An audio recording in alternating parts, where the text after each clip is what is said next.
changes in behavior at that level of community and populations does often take time. On the other hand, there are also changes that can have almost an immediate impact. We live in a state that has probably among the most innovative healthcare delivery systems in the world. They're constantly innovating, and that is a hallmark of our healthcare delivery system in Minnesota. The healthcare delivery systems sometimes deploy these improvements and innovations with no plan to evaluate them.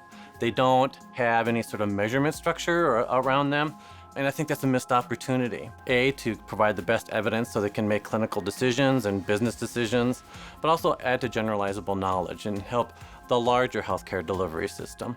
We gather lots of information in a clinical setting all the time, but we don't always use it to change the way that we practice. How do we get the research we do, health services research, to actually have an impact on practice, methodologically and otherwise? It takes a long time from getting the research into practice. It, on average, takes 17 years to go from bench to bedside, so to speak, and that isn't a viable option. We expect and need and desire things to go much more quickly, and that old model really also didn't deliver the outcomes that we were looking for, so health disparities continue to be a problem. At the University of Minnesota, we have faculty, staff, and students that are versed in the methods that could be relevant to helping healthcare delivery systems measure the impact of these innovations.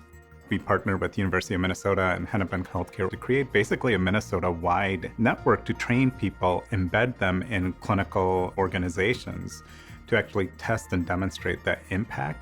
We've pulled together a collaborative of some very impressive health systems, Hennepin Healthcare, Mayo, and the VA, along with the School of Public Health, driving towards patient-centered research outcomes. The Minnesota Learning Health System was created to train the next generation of researchers who can do embedded research within healthcare systems to try to change the way we deliver healthcare. My project came from my work in the women's clinic at the Minneapolis VA. Women's experiences of sexual assault and trauma was impacting their health and their health care. And one of the most obvious ways that this plays out is in trying to finish cervical cancer screening. It's done with a Pap test. It's a very invasive, intimate exam, and it can be very challenging for women who've experienced sexual assault or trauma. Because I have one foot in this clinical world, I recognize the problem, but my other foot in the research world helped me kind of try to find a solution to it. Cervical cancer is actually caused by HPV, human papillomavirus. We don't have to screen for cervical cancer the way we've always done it. For women aged 30 to 65, we can just screen for HPV. It turns out that a self-collected test could be just as good as, if not better than, the test that's done by physicians.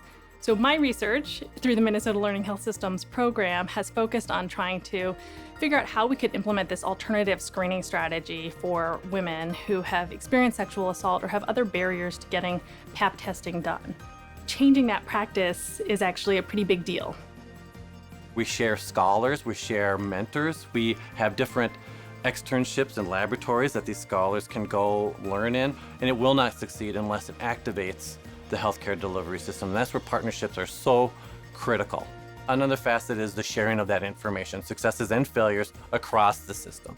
There's a bidirectional value for us as Mayo Clinic, one, to learn from others, leverage resources that we don't have here, but also then be able to share back what we learn in terms of what works and what doesn't.